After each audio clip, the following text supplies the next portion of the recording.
Inicialmente, eu agradeço a indicação do meu nome para estar participando desse evento e confesso que o tema, para mim, é um pouco complexo, né, para falar em termos de ciência, num evento tão importante que ainda vai ser sediado aqui no Brasil. Agradeço, então, também à SET pela indicação do meu nome, de estar participando aqui para falar sobre alimentos no mundo globalizado e desafios da industrialização. Então, a globalização ela está acontecendo espontaneamente com o crescimento interdependente de todos os países e povos e decorrente do mercado capitalista. As questões, então, se estão tornando cada vez mais mundiais e menos locais. Em muitos setores, com a evolução dos meios de transporte e comunicação, estão ocorrendo os avanços rápidos e de forma eficaz. Embora esse processo de globalização está acelerado, ele já faz parte do nosso mundo atual. E hoje, sem esse processo, está impossível de a gente viver bem. E daí vem a pergunta: e os alimentos, como estão no mundo globalizado? Quais os desafios da industrialização? Então, como reflexos do mundo globalizado na área de alimentos, a gente observa o seguinte: as transformações das indústrias de alimentos com presenças de marcas mundiais. Então, hoje, a gente percebe que nós temos muitas marcas que são inseridas no mundo todo, né, em termos de alimento.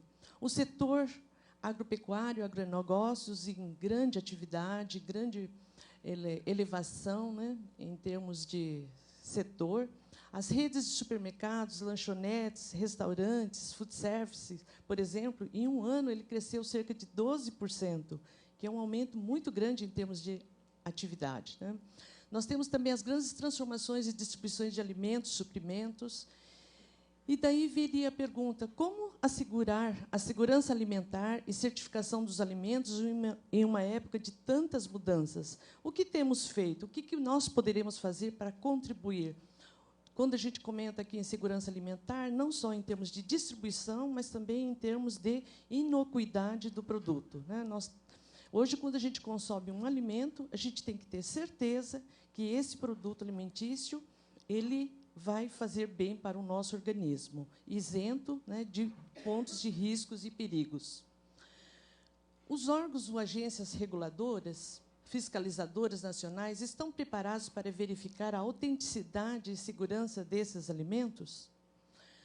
E como seria a pesquisa na área de alimentos? Nós temos recursos humanos qualificados, porque tudo isso envolve uma formação de recursos humanos importante em toda a cadeia produtiva na área de alimentos. Eu vou tentar fazer uma abordagem aqui, falando em particular mais sobre a soja, né, porque nós temos um projeto Pronex, aprovado pela Fundação Araucária, no qual nós temos uma integração de 19 pesquisadores de núcleo de excelência no estado do Paraná, integrando as universidades e a Embrapa. E, nesse projeto, nós temos aqui a formação de muitos mestres e doutores e também a investigação de vários temas voltados para a soja e produtos derivados, né, assim como enzimas, as isoflavonas, os produtos diretos, os produtos fermentados, armazenamento, enfim, nós temos vários projetos em andamento. Então, a soja ela é uma leguminosa oleaginosa com elevado teor de óleo e proteína. Das culturas de leguminosas, a soja é a principal oleaginosa produtora do óleo vegetal comestível e representa 52% da produção mundial.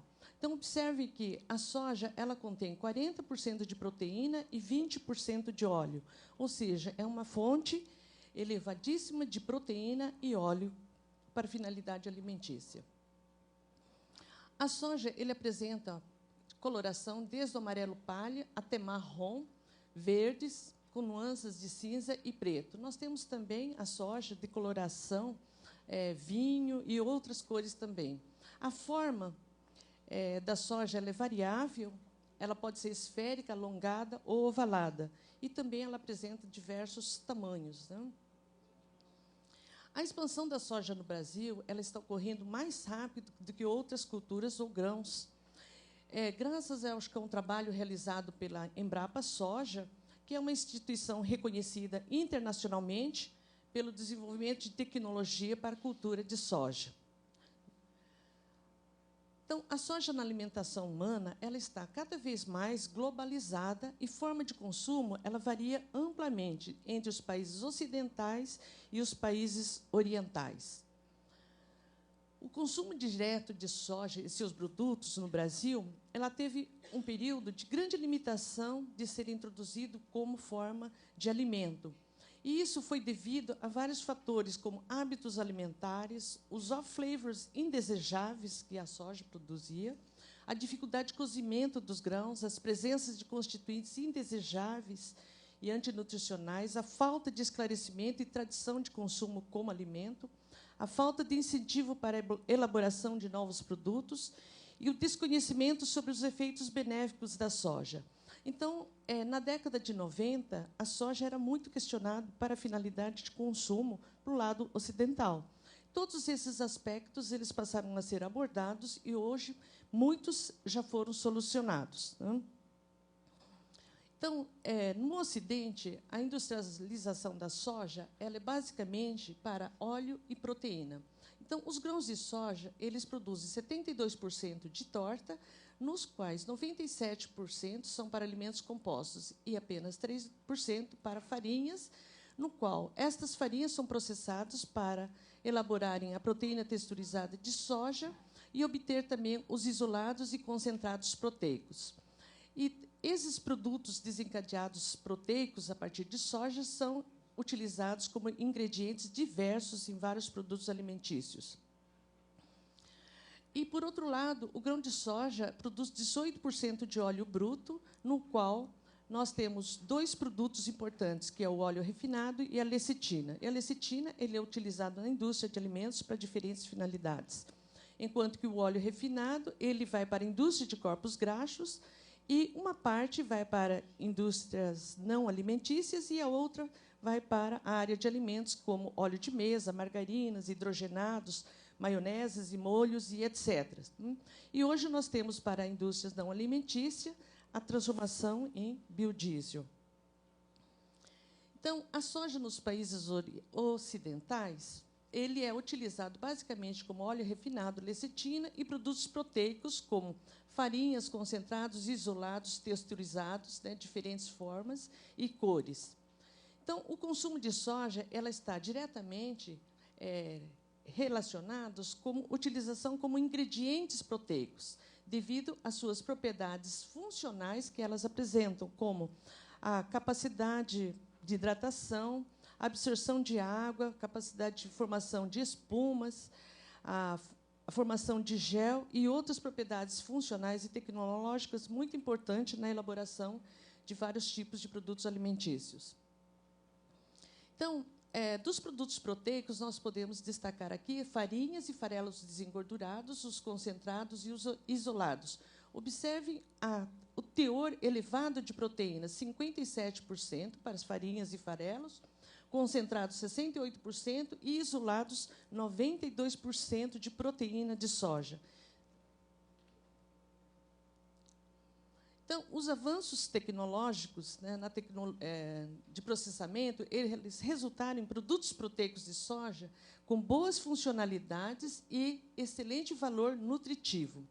Então, devido à versatilidade e usos de proteínas de soja, eles estão presentes em vários sistemas alimentícios, como produtos cárneos, lácteos, produtos de panificação, cereais matinais, alimentos infantis, massas, biscoitos, bebidas, enfim, em vários produtos que, em muitas situações, ele está invisível.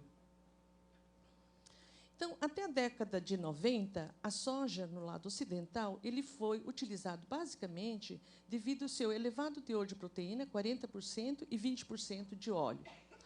Em 1999, a FDA, que é um órgão americano, regulador americano, que cuida da parte de alimentos e medicamentos, ele aprovou esta alegação pelos seguintes dizeres: a ingestão de 25 gramas de proteína de soja ou 60 gramas de farinha de soja por dia como parte de uma dieta baixa em gordura saturada e colesterol, ele pode reduzir o risco de doenças do coração e, consequentemente, diminuir o risco de doenças cardiovasculares. Então, com esta alegação, o mundo todo começou a ter um outro olhar para a soja. E não esquecer que FDA alegou para a proteína de soja. Tá? Então, a partir de 99, a soja como alimento ele ganhou um destaque e aceitação com forte crescimento e participação do setor aumentou em 900%. Foi né, um acréscimo bem atípico. Em 2010, por exemplo, a Folha de São Paulo divulgava bebidas de soja teve uma alta de 18,8% de janeiro a agosto de 2010. Né? E, no mesmo ano ainda, a Anvisa, eles aprovaram a seguinte alegação com relação a alimentos ou ingredientes funcionais. Produzem efeitos metabólicos ou fisiológicos e ou efeitos benéficos à saúde, devendo ser seguros para consumo sem supervisão médica. Então, aqui nós temos os vários produtos alimentícios, né, que pode conter soja ou não. Então, aqui nós temos os produtos derivados de soja. E se pergunta, tem soja? Tem, porque adiciona-se um isolado proteico de soja para diferentes finalidades de aplicações tecnológicas. No Brasil, em termos de soja, os dois constituintes que são reconhecidos como funcional é a proteína de soja e a fibra de soja. Tá? A proteína e a fibra de soja. E aí vem a pergunta, e as isoflavonas? Então, em 99, muitos processadores eles comercializavam o extrato aquoso de soja, alegando que tinha um componente funcional que seria a isoflavona. Mas, a partir da alegação, da aprovação desta portaria pela Anvisa, constatou-se que nós só podemos dizer que ela é funcional quando tem a presença de proteínas e fibras. A presença de isoflavonas de soja ainda não está reconhecido oficialmente como funcional. Então, clínicos e pesquisadores, eles têm demonstrado que os alimentos com soja apresentam potencial no tratamento e prevenção de doenças crônicas e presença de compostos bioativos. Assim, no Ocidente, o consumo de soja aumentou pelas propriedades nutricionais e funcionais das proteínas. E constatou-se também que a soja contém mais de 15 constituintes ou componentes, assim denominados como proteínas, peptídeos, fibras, ácido fítico, saponinas, e, em particular, isoflavonas, que é o componente mais investigado hoje, pelos efeitos benéficos na saúde humana. Então, a literatura tem demonstrado que todos esses compostos realmente apresentam efeitos benéficos na saúde humana, sendo as isoflavonas, hoje, o item mais investigado. Né? Então, o nosso grupo de trabalho também investiga isoflavonas sob diferentes formas e focos. Né? Então, isoflavonas de soja eles são compostos fenólicos que têm essa estrutura química com 2 anéis benzeno. E, dentre as isoflavonas da soja, ela pode existir nas formas glicosídicas conjugadas e nas formas agliconas. A gliconas é quando nós não temos, então, a estrutura do açúcar ligado a esta forma. Então, dentre as 12 formas de isoflavonas presentes, o grão de soja ela tem principalmente a daitizeína e a genestina, porém em menor quantidade. Só que quem ocasiona maior efeito benéfico das isoflavonas são a genesteína, que no grão de soja por si só ele contém menor quantidade. Mas essas isoflavonas glicosídicas e conjugadas, elas podem ser transformadas e potencializadas na produção de aumento deste componente denominado genesteína. Tá? As isoflavonas de soja, em particular a genesteína, têm sido relatado que eles trazem efeitos benéficos como elevado poder antioxidante, ele é utilizado na prevenção e tratamentos de doenças do tipo câncer, doenças do coração, diabetes, osteoporose e outros tipos de doenças, né, que eles podem prevenir no tratamento de vários tipos dessas doenças. Então, a bebida de soja, que é denominado como extrato de soja, ou tonyu, né, que é a denominação japonesa, né, ou soy milk, ele é um produto de fácil processamento. Basta colocarmos a soja para hidratar em água quente, né, a nível doméstico, em seguida macerar, filtrar, e aí nós obtemos, então, o extrato de soja, que é a bebida que nós hoje consumimos, né, em caixinha e é altamente comercializado. E esse extrato de soja nós podemos coagular com com adição de sais do tipo cálcio e magnésio e obter um sedimento no qual ele pode ser dado um formato e obter então o produto que nós denominamos de tofu. O tofu ele é basicamente constituído, portanto, apenas de proteína de soja. Tá? E a partir da bebida de soja, então nós também podemos fazer vários outros produtos. E, portanto, nós temos, então, a utilização apenas do extrato e nós temos aqui o resíduo, que é denominado de ocará. Como o extrato aquoso contém apenas 3,4% de proteínas, o resíduo de ocará ele vai transportar mais de 34% a 36% de proteína. E esse resíduo, denominado aqui de resíduo, ele pode ser muito bem utilizado ainda para alimentação humana, mas, infelizmente, ele está sendo direcionado só para alimentação animal. Então, nos países ocidentais, outros produtos são desenvolvidos a partir do extrato de soja ou com o tofu. Então, o extrato de soja nós temos integral, desengordurado, com sabor. Hoje a gente observa o sabor de morango, manga, melão, chocolate e diferentes sabores, né, desta bebida. Elas podem ser denominadas como bebidas especiais para formulações infantis, maltadas, à base de iogurte. E o tofu, que é o outro produto derivado a partir do extrato de soja, ele pode ser utilizado para elaboração de análogos de queijo ou análogos de iogurte, né? Pode ser inoculado ou não inoculado. Então, nós temos aqui uma diversidade de produtos que podem ser obtidos a partir do extrato aquoso de soja. Então, atualmente, o consumo direto da soja na alimentação humana se tornou um novo fenômeno devido a muita aceitação e à importância econômica. Então, nos países orientais, a soja é utilizada como fonte de proteínas e na forma de produtos tradicionais, não fermentados e fermentados. Né? Então, da linha de produtos não fermentados, nós podemos consumir a soja, né, diretamente, ou na forma de saladas, refogadas, fritas ou enlatadas. Também podemos germinar a soja e obter um produto denominado de moyashi, que é um produto rico em vitamina C. Né? Hoje, nós estamos estudando a germinação de grãos de soja para promoção ou ativação das isoflavonas, no qual a gente consegue obter um grão de soja germinado potencializados com a presença apenas das isoflavonas agliconas. Né? E esse processo a gente está buscando, então, a patente para... E dos não fermentados também, nós podemos consumir a soja denominado soja do tipo vegetal ou soja verde. No Japão é conhecida como edamame, né? E na China é conhecida como maltou. A vagem, ou seja, a soja, ela é colhida no estágio R6, ela pode ser branqueada e depois removidos os grãos e consumidos diretos como aperitivo. Esses grãos também eles podem ser removidos e transformados em enlatados. Né? A expansão desses produtos enlatados ele tem algumas limitações, como produção, colheita, processamento e mercadologia. Nós conseguimos já desenvolver um processo de enlatamento onde é viável aumentar, então, o tempo de consumo desse produto, como soja enlatada.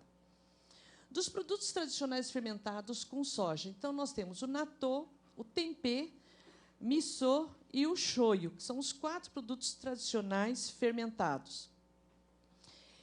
O Japão reconhece que este produto, denominado de natô, é o único alimento funcional completo que o Japão reconhece como funcional, porque ele produz, né, durante o processo de fermentação, a vitamina K2, que é um ativador e potencializador da fixação, ou seja, da absorção de cálcios. Então, o Japão reconhece ele como funcional.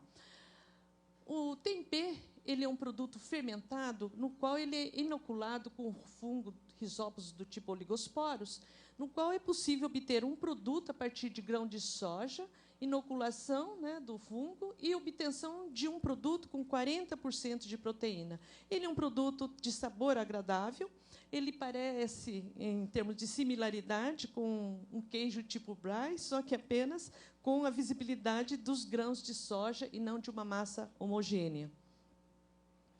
E depois nós temos aqui o miso, que é utilizado para a finalidade de sopas, e o famoso molho de soja, que é muito utilizado nos pratos orientais. Então, o alimento mundial da produção e uso da soja, ele tem crescido drasticamente devido ao aumento da renda da população e também ao aumento da demanda de consumo de carnes e outros produtos animais.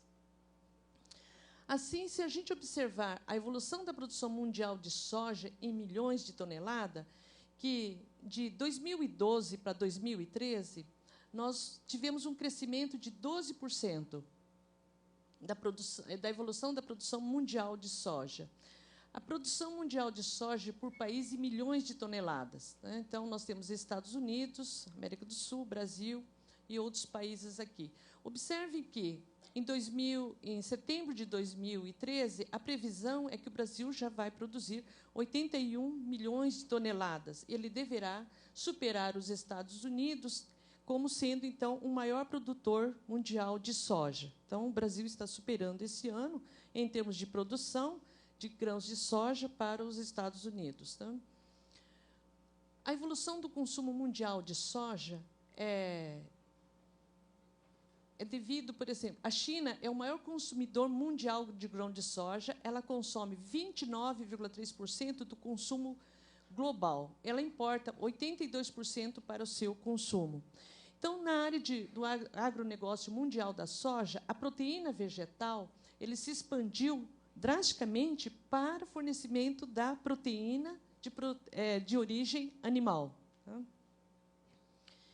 O consumo mundial de soja, em termos de país, e milhões de toneladas. Então, observem que a China consome 29% da produção mundial, Estados Unidos, 17%, Argentina e Brasil, 15%, e Japão, apenas 1% da produção mundial de soja. Então, nos últimos anos, segundo a FAO, nos 10 anos, o consumo de aves na Índia ela aumentou de 1,54 milhões de toneladas para 14,7 milhões de toneladas por ano.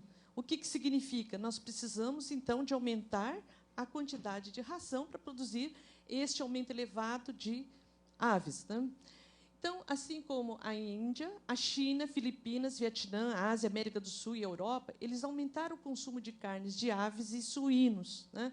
E, com isso, então, houve a transformação da produção de grãos de soja para finalidade de ração. Então, a expansão e demanda da soja, na área econômica, o uso da soja ele é invisível. Né? Os alimentos eles poderiam ser utilizados com alimentos, produtos intermediários, ração e insumos industriais. Só para vocês terem ideia, a proteína de soja ela é utilizada apenas 2% do consumo direto para a alimentação humana e 98% são processados para a finalidade de ração de aves e suínos.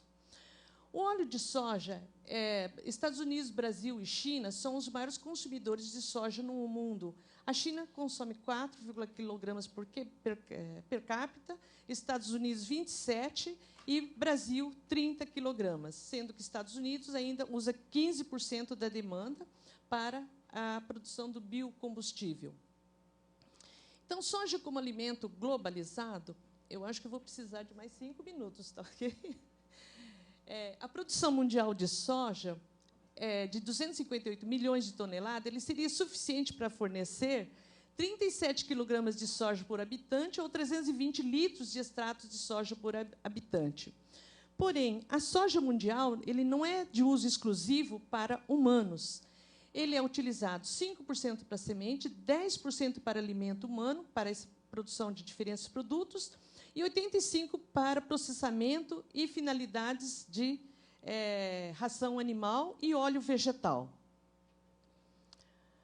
Então, aqui, para terem uma ideia do consumo per capita de soja como alimento direto, Taiwan é o país que mais consome em termos de soja de gramas por dia e em termos de proteína equivalente, sendo o Japão o 5º lugar, Estados Unidos 0,89, 21º lugar, com 0,32 equivalentes de gramas de proteína.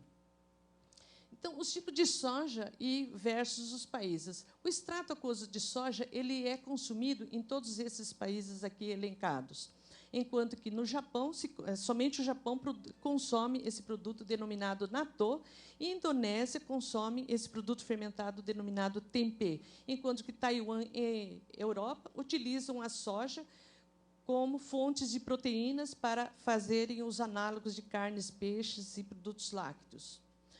O alimento da soja na África ele atinge o mercado consumidor pan-africano e certos países da África já adotaram alimentos de soja devido ao seu elevado teor de proteína e qualidade nutritiva. Eles utilizam a farinha de soja texturizada ou misturas com farinhas de milho e outros grãos. E também, hoje, a África do Sul ele adotou como mercado consumidor o extrato de soja. As farinhas de soja texturizadas eles vêm também sendo utilizados como substitutos de carnes. Nos Estados Unidos, vale a pena a gente conhecer um pouco do histórico, porque nós, depois de 20, 30 anos, nós estamos chegando à similaridade. Eu só vou, então, concluir aqui, pulando a parte do histórico dos Estados Unidos. Tá, okay?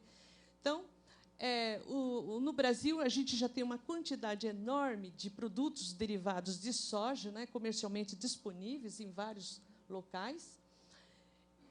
E eu gostaria aqui de dizer, com relação aos desafios da industrialização no setor alimentício, que seria agregar valor a produtos agrícolas nacional, criar condições para ampliar a indústria de processamento de alimentos, melhorar a logística e distribuição de matérias-primas para a industrialização e distribuição de alimentos, harmonizar com todas as nações os regulamentos de alimentos e saúde, buscando diálogos para confrontar os novos desafios, pois sem essa regulamentação global, os riscos para a segurança pública aumentariam no mundo todo. Né? Utilizar novas tecnologias, investir em pesquisa e desenvolvimento de ciências, como nanotecnologias, biologia molecular, investir em recursos humanos qualificados, né, para a aplicação dessas novas tecnologias e aproximar o meio acadêmico do setor produtivo para o desenvolvimento de pesquisas científicas e tecnológicas do país. Desculpe, mas meu tempo realmente esgotou. Obrigada.